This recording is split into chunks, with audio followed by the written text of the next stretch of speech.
So on the bench today is an AO-32-1 Hammond Organ power supply. Actually, when I got this about 3 years ago, it was off of eBay when you could get things like this relatively inexpensively back then.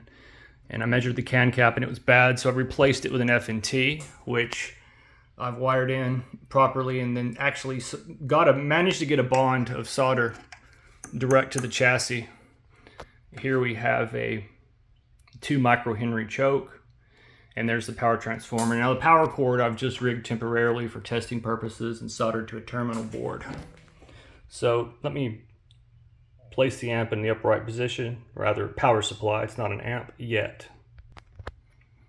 Okay, so I've done that. Now another awesome thing about this is both of these 5U4G rectifier tubes are the original Hammond brand, so that's something I appreciated, and you can see there on the chassis it's marked 5U4. In fact, these may be 5U4 originals, not G, and I'd have to consult the data sheet to tell you the difference. But so let's go ahead and plug this in and let the rectifiers heat their filaments up.